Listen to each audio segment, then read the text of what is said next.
এক ওয়াক্ত নামাজ পড়ে না। খোদার 365 দিন, একটা বছরে কোনো দিন যে ছেলেটা ফজরের নামাজ পড়লা না, তুমি কোন মার ঘরে জন্ম নিলা? তুমি কোন বাপের ঘরে জন্ম নিলা? তোমার মায়ের 2 বছরের দুধের হক কি আদায় করবে? মুসলমানের বাচ্চা এত বড় গাদ্দার হয় কেমনে বেটা? এত বড় নাফরমান, এত বড় হাইওয়ান, এত বড় চতুষ্পদ জানোয়ার মুসলমানের ঘরে হয় কেমনে বেটা? কেমনে হয় বেটা? এই জন্য মনে রাখো বেটা, যে কপালে সেজদা নাই সে কোনো মানুষ না। যে সেজদা দেয় না সে মানুষ নয়, মানুষ নয়, জানোয়ার। সে জানোয়ার, হাইওয়ান, এটা চতুষ্পদ জন্তু, এটা জানোয়ার, এটা মানুষ না। যে কপাল সেজদা দেয় না।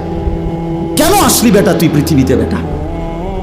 শুধু ভাত, শুধু খানা, শুধু পেশাব পায়খানা, শুধু লজ্জাস্থানের চাহিদা, শুধু শাহওয়াত, শুধু জিনা, শুধু ব্যভিচার, শুধু নারী, শুধু উলঙ্গ ছবি। আরে এটা তো কুত্তা বিলার স্বভাব ছাড়া কিচ্ছু হইতে পারে না বেটা।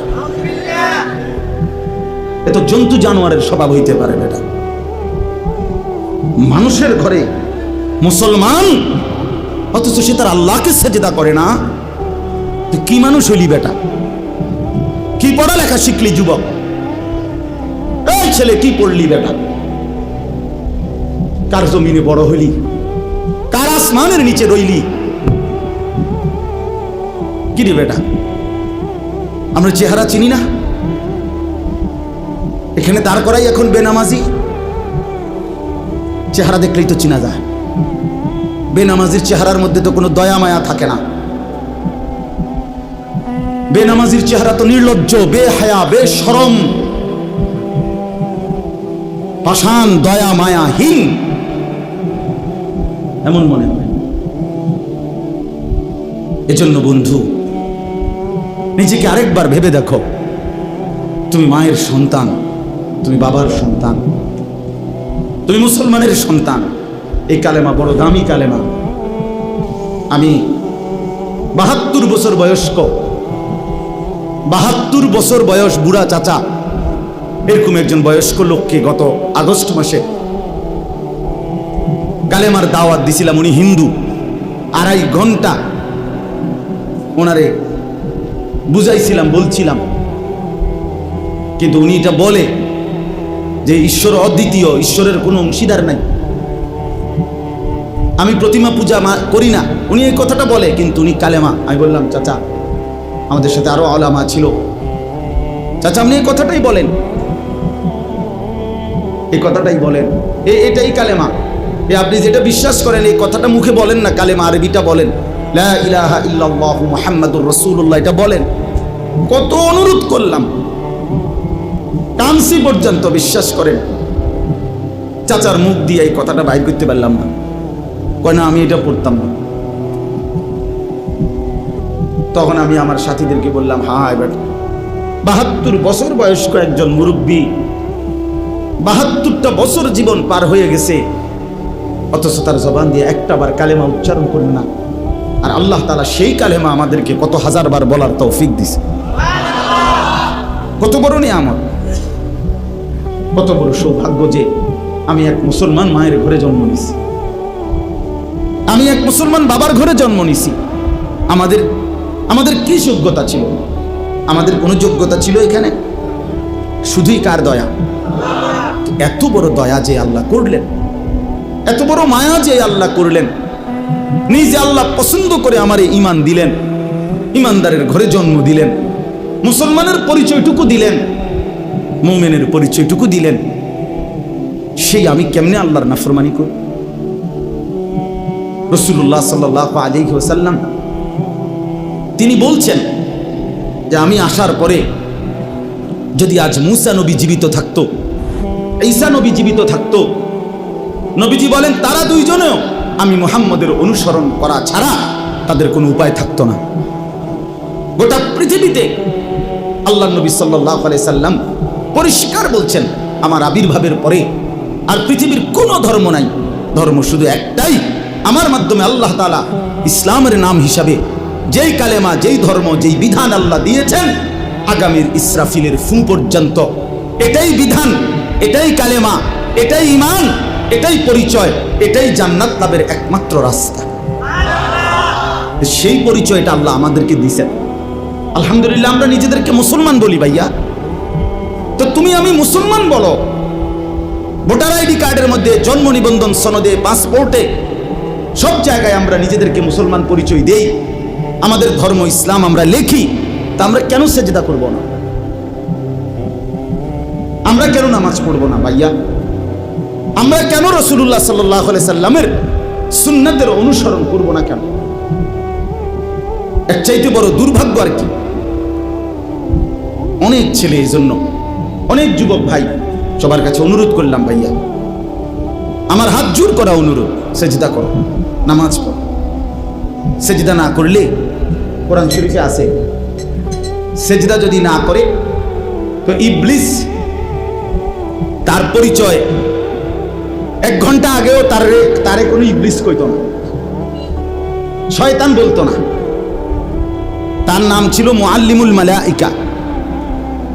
এই যারে এখন ইবলিস বলে, তার আগে পরিচয় ছিল, সে ছিল ফেরেশতাদের শিক্ষক, সে ছিল জিন। কোরআন শরীফে আছে, সে ছিল ফেরেশতাদের টিচার। কিন্তু যখনই একটা সেজদা করে নাই, আদম আলাইহিস সালামকে সেজদা করতে বলছে আল্লাহ, তো কয়টা সেজদা করে নাই? একটা সেজদা না করার কারণে তার পরিচয় হয়ে গেল পরবর্তী মিনিট থেকে শয়তান। তাহলে এই জন্য শয়তানকে কেন শয়তান বলা হলো? সেজদা না করার কারণে।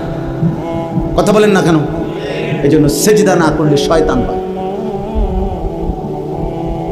ইবলিস হয়, মরদুদ হয়, অভিশপ্ত, মালউন, লানতের যোগ্য, রাজিম, ঘৃণিত। এই জন্য ভাইয়া, তুমি কোনোভাবে দামি হইতে পারবা না, দামি হইতে পারবা না। সেজদাবিহীন দামি হয় না। দুনিয়া তুমি আল্লাহর নাফরমানি করে যা ভোগ করতেছ, আলহামদুলিল্লাহ, আমরাও আল্লাহর হুকুম মাইনা দুনিয়া তা ভোগ করতেছি। এই বাজার, ব্যবসা, দোয়ান, ভাত, মাছ, চাল, ডাল, বউ, বাচ্চা, স্ত্রী, সন্তান, সংসার, ফাঙ্গাস, তেলাপিয়া, ধনিয়া পাতা, কাঁচামরিচ, ফার্মের মুরগা, কক মুরগা, খাট, পালং, সোফা, ফার্নিচার, ফ্রিজ, এসি, হ্যাঁ, টাইলস, ইতান আমরা যারা সেজদা দেই, এটি আমরার কাছে আছে। কথা বলে না কেন? তুমি আলগা কি বুক করে লাইলা? তুমি আল্লাহর নাফরমানি কইরা সারাদিন মোবাইল টিপা আমাকে রাইতলি কি শান্তির দেশে থাও নাকি? তো আর কিতা, তো তুমি বেকুবার কিতাব, মানে বেশতি কি? হ্যাঁ, বেশতি কি? শুধু শুধু ধোকা, শুধু ধোকা, শুধু বোকামি করলো, ধোকা খাইল। দুনিয়া এমনি মিলে যায়, দুনিয়া এমনি মিলে যায়। আল্লাহ পাক কোরআনে ওয়াদা দিয়েছেন, আমি যাকে বানাইছি তার দুনিয়ার রিজিক আমি দেবই দেব। এই জমিনে যত কিছু আমার বিচরণশীল মখলুক, আল্লাহ বলেন, ওয়া মা মিন দাব্বাতিন ফিল আরদি ইল্লা আলাল্লাহি রিজকুহা, সকলের রিজিকের দায়িত্ব আমি আল্লাহ আমার কাঁধে তুলে নিলাম। তাফসীরের মধ্যে আছে, হযরত মূসা আলাইহিস সালাম একদিন আল্লাহ তাআলাকে জিজ্ঞেস করলেন, আল্লাহ, আপনার সমস্ত সৃষ্টি, ছোট বড় সকলের রিজিকের কথা আপনার মনে থাকে, মনে রাখতে পারেননি? তো আল্লাহ তাআলা বললেন, মূসা, তোমার সামনে একটা বড় পাথর আছে, এই পাথরটার মধ্যে তোমার হাতের লাঠিটা দিয়া বাড়ি দাও। মূসা আলাইহিস সালাম বাড়ি দিলেন, পাথরের একটা অংশ ভাঙ্গা পড়ছে। আচ্ছা, আবার মারো, আবার মারলেন, আরেকটা অংশ ভাঙছে, আবার মারো, আবার মারলেন, পাথরের একটা অংশ ভাঙছে। 4 বার পাথরটাতে আঘাত করলেন। আঘাত করার পরে এরপরে পাথরটার ভিতর থেকে একটা ছোট্ট পোকা, একদম পিচ্চি, মুখে একটা সবুজ গাছের পাতা, কুটকুট করে কামড়াইতেছে, খাইতেছে। এই অবস্থায় এই পাথরটার ভিতর থেকে এই পোকাটা নিচে পড়ছে। আল্লাহ তাআলা বললেন, মূসা, ওই পোকাটা কি বলে কান পাইতে একটু শোনো। তাফসিরে রুহুল মাআনিতে আমরা পড়ছি, আরবি তাফসিরে। তো ছোট্ট পোকাটা মুসা আলাইহিস সালাম শুনতে পেলেন, ছোট্ট পোকাটা পড়ছে সুবহানা মান ইয়ারানি ওয়া লা ইয়ানসানি। আমি আমার সেই মাওলার প্রশংসা করছি যিনি আমাকে প্রতিনিয়ত দেখছেন, আমাকে একবারও ভুলেন নাই। তো মুসা আলাইহিস সালাম বুঝলেন আল্লাহ তাআলা এতটা পাথরের ভিতরে এই ছোট্ট পোকার মুখে সবুজ গাছের পাতা যিনি পৌঁছাইতে পারেন, তিনি তার গোটা সৃষ্টির রিজিক ঠিকই পৌঁছাইতে পারেন।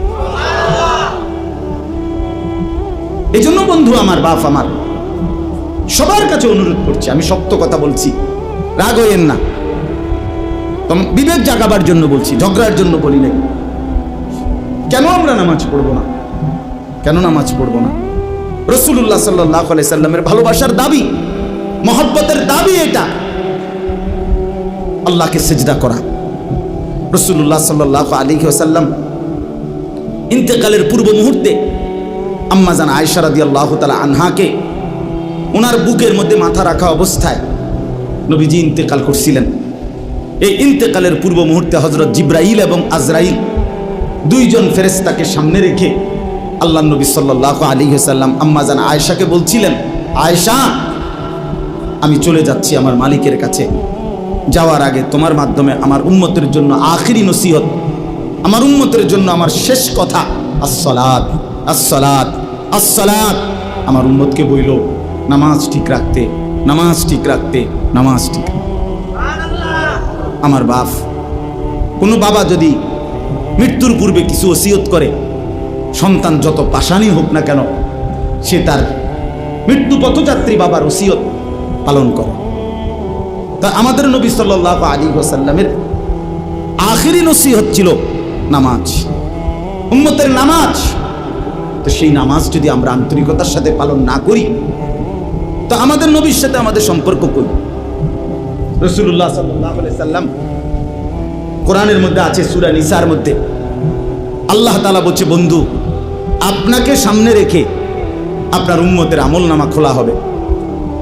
তো নবীজি সাল্লাল্লাহু আলাইহি সাল্লামের সামনে যখন আমলনামা উম্মতের খুলবে, তা আল্লাহ নবী সাল্লাল্লাহু আলাইহি সাল্লাম যখন দেখবে আমলনামায় পৃষ্ঠার পর পৃষ্ঠা, পৃষ্ঠার পর পৃষ্ঠা, এক ওয়াক্ত নামাজ নাই, ফজরের নামাজ নাই, 10 বছর, 5 বছর, 3 বছর, রাসূলুল্লাহ সাল্লাল্লাহু আলাইহি সাল্লাম বলবেন, হায় উম্মত, আমি শেষবারের মতো বলে গেছিলাম, আমার শেষ ওসিয়তটা ছিল নামাজ।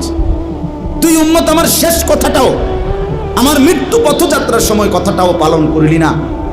এই কি আমলনামা নিয়ে আসলি? আমি কেমনে আমার আল্লাহর কাছে সুপারিশ করব? নবী সাল্লাল্লাহু আলাইহি সাল্লামের সুপারিশ এটা মামুর বাড়ি না, হাউজে কাউসারের পানি সস্তা দরের কোনো পানি না যে আপনি চাইবেন আর দিয়ে দিবে। না না বাপ, বিষয়টা এমন না। আপনি ভালো আলেম থেকে জিজ্ঞাসা করে নিয়েন। সুপারিশ এটা আপনার মামুর বাড়ির আবদার না। কাকে সুপারিশ করবেন আল্লাহর পক্ষ থেকে নির্ধারিত করা আছে। কাকে হাউজে কাউসারের পানি পান করাবেন তাও আল্লাহ তাআলার পক্ষ থেকে নির্ধারিত করা আছে, নির্ধারিত করা আছে। এই জন্য এটাকে একবার ছোট্টখাট্ট খামখেয়ালি মনে করলে হইতো না। এই জন্য আপনি এই আমলনামা কেমনে দেখাইবেন? যুবক ভাই, তুমি তোমার এই নওজোয়ান কালের এই আমলনামাটা কেমনে দেখাইবা যে একটা সেজদাও নাই, ফজর, জোহর, আসর, মাগরিব, ইশা নাই? এমন হইল কেন? এই জন্য আমরা যারা রাসূলুল্লাহ সাল্লাল্লাহু আলাইহি সাল্লামকে ভালোবাসি, আমাদের দায়িত্ব এটা 5 ওয়াক্ত নামাজ পড়া। কি পড়া বলেন? এটা পড়তেই হবে, পড়তেই হবে, এটা পড়তেই হবে। কোরআন এবং সুন্নাহর মধ্যে অসংখ্য প্রমাণ আছে যেখান থেকে আল্লাহ এবং তার রাসূল নামাজের গুরুত্ব বারবার বারবার বলেছেন। আল্লাহ আমাদেরকে বুঝার তৌফিক দান করেন। আমাদের নবী সাল্লাল্লাহু আলাইহি সাল্লাম সারা আলমের জন্য নবী, সারা কায়নাতের নবী। তা এত বড় শ্রেষ্ঠতম নবী পেয়ে আমরা যদি তাকে মূল্যায়ন না করি, তার কথা পালন না করি, তা এর চাইতে উত্তম আর কে হবে? এর চাইতে উত্তম আর কে আসবে আমাদেরকে বুঝাবার জন্য? নবীজির চাইতে উত্তম আর কে আসবে? কেউ আসবে। সর্বশ্রেষ্ঠ ব্যক্তি, সর্বশ্রেষ্ঠ ব্যক্তি আল্লাহ তাআলা আমাদের জন্য দান করেছেন। কোরআনুল কারীমের মধ্যে আছে, আল্লাহ তাআলা বলেন, লাকাদ মান্নাল্লাহু আলাল মুমিনিনা ইয বাআসা ফীহিম রাসূলাম মিন আনফুসিহিম। আল্লাহ তাআলা বলেন যে হে মুমিনগণ, আমি আল্লাহ তোমাদের উপরে সবচেয়ে বড় যে দয়া করেছি সেটা হলো আমার রাসূল তোমাদের জন্য পাঠিয়ে দিয়েছি। এই পৃথিবীর সব কিছু আমার নিয়ামত, কিন্তু এগুলো আমি সবাইকে দিছি, কিন্তু আখিরি বন্ধু, আমার আখিরি বন্ধু, আমার শ্রেষ্ঠতম রাসূল, আমার কলিজার টুকরা আমি তোমাদেরকে দিয়ে দিছি, তোমাদের জন্য পাঠাইছি। আল্লাহ তার খাজানার সবচেয়ে বড় সম্পদ আল্লাহ তাআলা দান করছেন আমাদেরকে, দান করছেন। এই জন্য দয়া করে আমরা যেন কদর করি। এই আয়াতের তর্জমা শুনেন। নবী সাল্লাল্লাহু আলাইহি সাল্লামকে আল্লাহ তাআলা বলেন, কুল, হে নবী আপনি বলুন, ইয়া আইয়ুহান নাস, হে সমস্ত মানুষ, সারা পৃথিবীর মানুষকে আল্লাহ তাআলা ডাক দিতে বলছে। হে নবী আপনি বলেন, হে লোক সকল, হে জগতের সমস্ত মানুষ, শোনো তোমরা, ইন্নী রাসূলুল্লাহি ইলাইকুম জামিআ, নিশ্চয়ই আমি আল্লাহর রাসূল, ইলাইকুম জামিআ, তোমাদের সকলের জন্য, সারা পৃথিবীর বিশ্ব মানবতার জন্য আমি হলাম আল্লাহর রাসূল। তো আল্লাহ তাআলা বলেন, আমার পরিচয়টা তুলে ধরেন নবী, আপনার পরিচয়ও তুলে ধরছেন যে আপনি সারা বিশ্ব মানবতার রাসূল। এবার আমার পরিচয়ও ধরেন যে এই কথাটা কে বলছে। আল্লাযী লাহু মুলকুস সামাওয়াতি ওয়াল আরদ, সাত আসমান এবং জমিনের মালিকানা যে আল্লাহ, তিনি বলছেন যে আমি সারা পৃথিবীর মানুষের জন্য আমি আল্লাহর রাসূল। লা ইলাহা ইল্লা হুয়া ইউহয়ী ওয়া ইউমীতু, তিনি ওই আল্লাহ যিনি ছাড়া আর কোনো ইলাহ নাই, তিনি সকলকে জীবন দেন, তিনি সকলকে মৃত্যু দান করেন। জীবন মৃত্যু দানকারী, একত্ববাদের অধিকারী আর কোনো ইলাহ নাই যিনি ছাড়া। সেই মহান আল্লাহ রব্বুল আলামিন, গোটা কায়নাতের মালিকানা যার, তারই পক্ষ থেকে আমি তোমাদের সবার জন্য আল্লাহর রাসূল। অতএব আমাদের করণীয় কি? বা আল্লাহ তাআলা বলেন, হে নবী আপনি বলেন তোমাদের করণীয় কি? ফাআমিনু বিল্লাহি ওয়া রাসূলিহিন নাবিয়্যিল উম্মি আল্লাযী ইউমিনু বিল্লাহি ওয়া কালিমাতিহি, অতএব তোমরা সকলেই আল্লাহ এবং তার রাসূলের উপরে ঈমান আনো। আল্লাহ এবং তার রাসূলের উপরে কি আনো? ঈমান। রাসূলের কয়েকটা পরিচয় বলছে যে তিনি আল্লাহর রাসূল, আন-নবী তিনি আল্লাহর নবী, আল উম্মি তিনি দুনিয়াবি পড়ালেখা থেকে মুক্ত, যা বলছেন সরাসরি শুধুমাত্র আল্লাহর কাছ থেকেই বলছেন। আল্লাযী ইউমিনু বিল্লাহি ওয়া কালিমাতিহি, যিনি আল্লাহর সমস্ত কথা এবং আল্লাহর উপরে পরিপূর্ণ ঈমান রাখতেন। নবীজি আল্লাহ তাআলার সকল হুকুম পালন করছেন কিনা? কথা বলেন না। আল্লাহ তাআলার প্রতি পূর্ণ ইয়াকিন রাখতেন কিনা? তো আল্লাহ বলেন, যিনি রাসূল, যিনি নবী, যিনি দুনিয়াবি পড়ালেখা থেকে মুক্ত, যিনি আল্লাহর উপরে পূর্ণ ঈমান রাখতেন, যিনি আল্লাহর সমস্ত কথা মানতেন, সেই প্রিয়তম রাসূলের উপরে তোমরা সকলেই ঈমান আনো। এরপরে বলেন ওয়াত্তাবিউহু, এই আমার কথা শেষ। আর এই কথাটাই বুঝেন, আল্লাহ তাআলা বলেন তোমরা সকলেই শোনো। দুই কথা, এক হলো আমার রাসূলের উপরে ঈমান আনো, আর দ্বিতীয় কথা হলো ওয়াত্তাবিউহু, তোমরা সকলেই আমার রাসূলকে অনুসরণ করো। অনুসরণ করো, নবীর প্রতি ঈমান আনো, নবীকে অনুসরণ করো। কেন? তিনি সবার জন্য রাসূল, অন্য আর কারো কাছে গেলে হবে না, তিনি একজন। এই দুইটা দায়িত্ব দিয়েছেন আমাদেরকে আল্লাহ। ফাআমিনু, তোমরা সকলেই নবীর উপরে ঈমান আনো। দ্বিতীয় হলো ওয়াত্তাবিউহু, তোমরা সকলেই নবীর আনুগত্য করো, অনুসরণ করো। লাভ কি হবে? শেষ আল্লাহ বলেন লাআল্লাকুম তাহতাদুন, তাহলে যদি তোমরা নবীর প্রতি ঈমান আনতে পারো এবং নবীকে অনুসরণ করো, তাহলে লাআল্লাকুম তাহতাদুন, নিশ্চিত তোমরা হেদায়েত পেয়ে যাবে, জান্নাত মিলে যাবে। এবার আপনারা 5টা মিনিট শুধু এই দুইটা কথা আপনারা ভাবেন। আমাদের নবী সাল্লাল্লাহু আলাইহি সাল্লামের প্রতি আমাদের দায়িত্ব আল্লাহ তাআলা এই আয়াতে দুইটা বলছে। এক, সর্বান্তকরণে নবী সাল্লাল্লাহু আলাইহি সাল্লামকে মেনে নেওয়া, তিনি যা বলছেন তাই ঠিক। কথা বোঝেন নাই? এখানে কোনো যুক্তি, কোনো পরামর্শ, কোনো দিক নির্দেশনা, কোনো মতামত, কোনো অভিযোগ, কোনো আপত্তি কিচ্ছু নেই। তাইলে ঈমান থাকবে না। নবীজি সাল্লাল্লাহু আলাইহি সাল্লাম থেকে যা কিছু প্রমাণিত 23 বছরের, যদি এটা সঠিকভাবে বিশুদ্ধ দলিলের মাধ্যমে প্রমাণিত হয় যে এটা নবীজি বলছেন, নবীজি করছেন, নবীজি সমর্থন করেছেন, কথা বোঝেন নাই, তাহলে আমাদের দায়িত্ব একটাই, এটা মেনে নাও। এটা কি করা? এটা মেনে নাও। এখানে কোনো এশকাল করা যাবে না, কোনো কিছু না, কোনো আনা বর্তমান যুগে, বর্তমান অবস্থার প্রেক্ষাপটে ইত্যাদি ইত্যাদি না, কোনো কিছু না। কিয়ামত পর্যন্ত তিনি যা বলেছেন, তিনি যা করেছেন, তিনি যা সমর্থন করেছেন, তার উপরে ঈমান আনা, মেনে নেওয়া খোদার কসম আমাদের হেদায়েতের জন্য, আখিরাতের মুক্তির জন্য বাধ্যতামূলক। বাধ্যতামূলক। 2 নাম্বার হলো ওয়াত্তাবিউহু, নবী সাল্লাল্লাহু আলাইহি সাল্লামকেই একমাত্র অনুসরণ করা, তার 23 বছর পুরা মেনে নেওয়া, তার পুরা জিন্দেগি মেনে নেওয়া আর তাকে অনুসরণ করা। হেদায়েতের জন্য এই 2 জিনিস জরুরি। এই জন্য বাপ একটা কথা বলি, আপনাদের কাছে ইনসাফের সাথে মনে রাখেন, বাস্তব কথা হলো এটা, নিজের বিবেককে ধোঁকা দিয়েন না, নিজের আখিরাত বরবাদ করেন না। আমি আপনাদের কাছে অনুরোধ করি, আমরা দলাদলি ঠেলাঠেলি না, ইনসাফের কথা হলো আসলে কোরআনুল কারীমের মধ্যে অসংখ্যবার আল্লাহ তাআলা এই কথাটা বলছেন যে বন্ধুকে অনুসরণ করো, অনুসরণ করো। ফাত্তাবিউহু আল্লাযীনা ইয়াত্তাবিউনাল রাসূলান নাবিয়্যাল উম্মি লাকাদ কানা লাকুম ফি রাসূলিল্লাহি উসওয়াতুন হাসানাহ ওয়া ইন্নাকা লাআলা খুলুকিন আযীম মা আতাকুমুর রাসূলু ফাখুযু।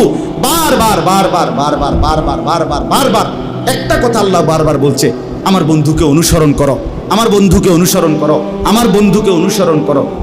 নবীজি নিজে বলছেন, তোমাদের মনের চাহিদার বিপরীতে যতক্ষণ পর্যন্ত তোমরা আমাকে অনুসরণ না করবে ততক্ষণ তোমরা পূর্ণ মুমিন হইতে পারবে না।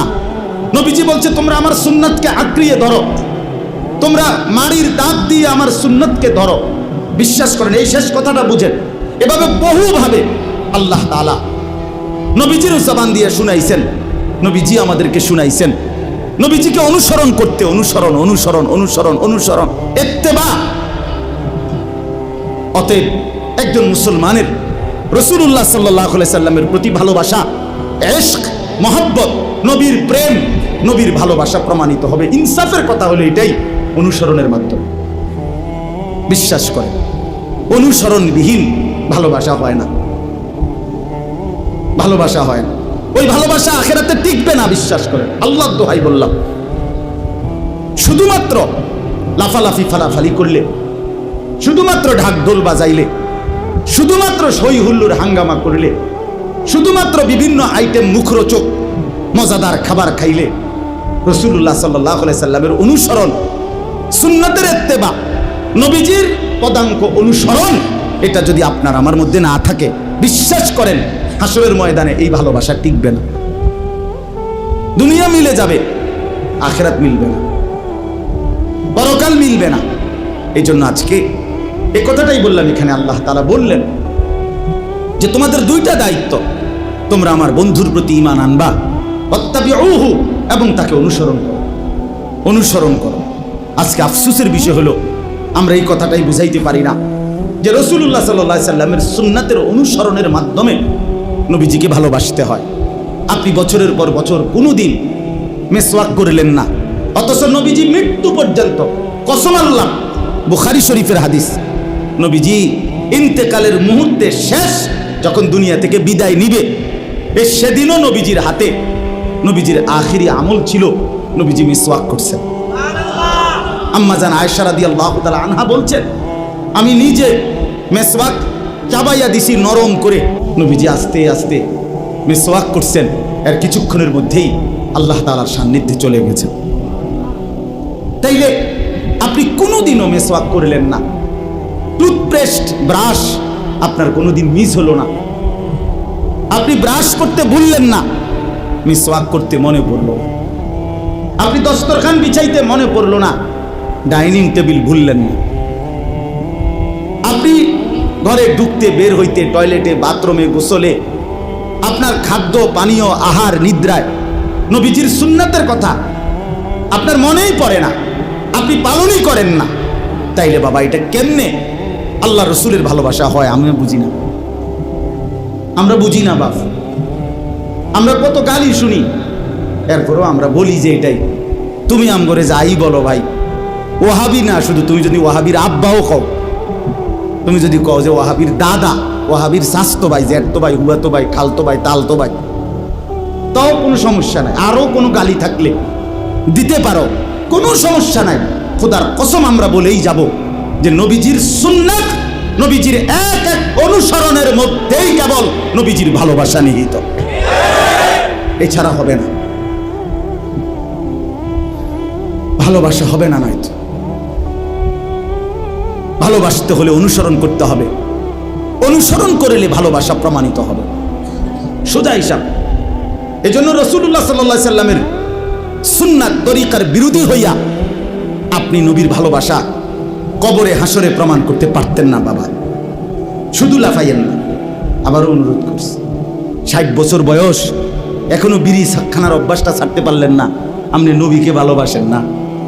আমরা বুঝি না, আমরা চিরা খাই, আমরা বন দিয়া চা দিয়া ভিজাই খাই, হ্যাঁ, আমরা ভাত খাই না, আমরা ভাত খাই না। আপনার ঘরে আজকে 30 বছর ধরে প্রতিদিন রঙিন টেলিভিশনে আপনার বউ বাচ্চা নর্তকীর ছবি দেখে, নাচ গান, নাটক, সিনেমা দেখে, আপনি নবীকে ভালোবাসেন? আমরা বুঝি না, হ্যাঁ, আমরা বুঝি না। আপনি কোনোদিন দস্তরখান বিছাইবার কথা কদুর মনেও পড়ে না, আপনি আল্লাহ নবীকে ভালোবাসেন? আহা, ইনসাফ না এটা।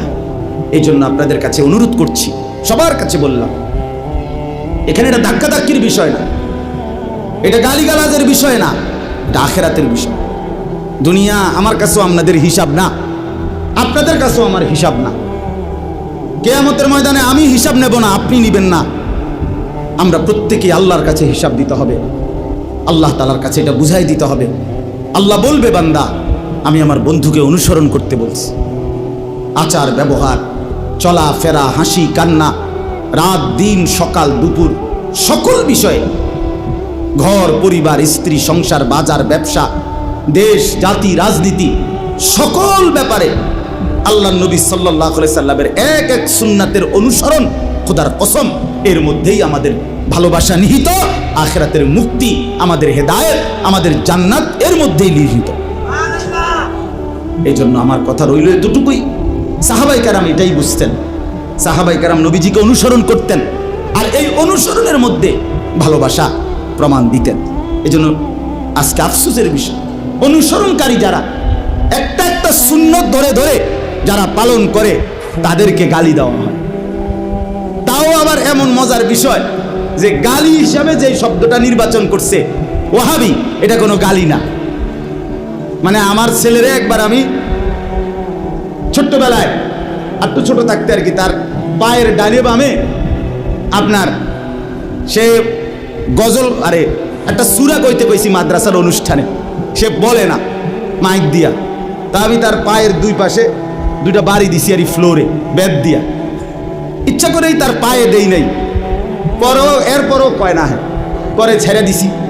পরে রাত্রে আমারে বাসায় গিয়া বলতেছে, আমারে কাছে আইসা, আব্বু লাগছে না। লাগছে না মানে ওই যে দুপুরে যে বাড়ি দিছি এটি কোনো হের পায়ে লাগছে না। আরে আব্বা, আমি তো তোরা আসলে দিছি না বাড়ি, তো এতে মনে করছি খুশি যে আব্বু বাড়ি দিছি, কিন্তু কি লাগছে না।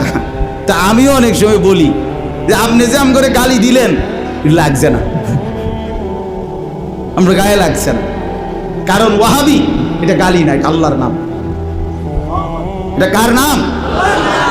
সৌদি আরবের মুহাম্মদ ইবনে আব্দুল ওয়াহাব আন-নজদি, যদি তার দিকেও সম্বন্ধ করা হয়, বলে তার কারণে বলা হয়, তাহলে তার নাম তো হলো মুহাম্মদ, আব্দুল ওয়াহাব না, তার বাপের নাম আব্দুল ওয়াহাব।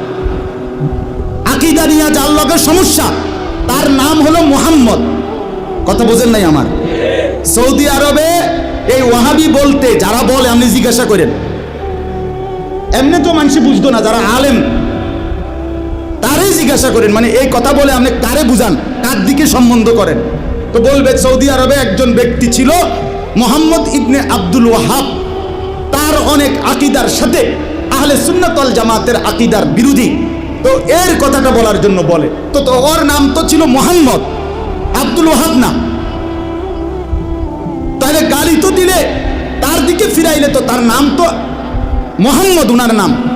2 নাম্বার কথা হইল, আপনারা বলেন, একেবারে যে কোনো কেউ বলবেন, আপনারা বলেন যে কোনো বিবেকবান মানুষ যে আল্লাহর নাম যাদের নামের মধ্যে, তাদেরকে শুধু ওই নাম ধইরা বিদ্রুপ করার অনুমতি আসেনি?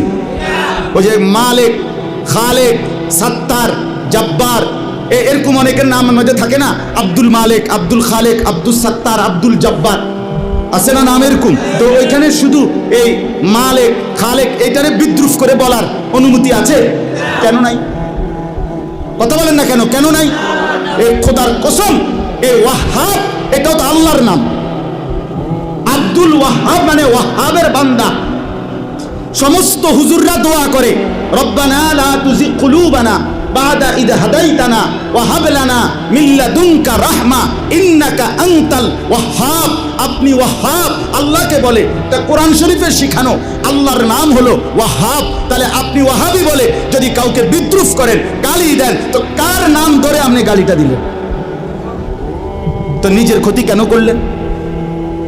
ওই বেটার তো কিচ্ছু হইল না, আপনি নিজের আখিরাতটা বরবাদ করলেন, নিজের পরকালটা নষ্ট করে দিলেন। এই জন্য দয়া করে আমি সব সময় বলি যে ভাইয়া কোনো সমস্যা নাই, এই ওয়াহাবি মানে আল্লাহওয়ালা এটাও আম করে দাও, আর সুন্নত তো আমরা পালন করি, আরো যদি কোনোটা বাকি থাকে সেটাও তালাশ করে আম করে দিয়া দাও। সুন্নাতগুলো আমরা নিয়ে নেই, বিদআতগুলো তুমি নিয়ে আনো, তোমাদের বন্টনে আমরা খুশি। রাদিনা।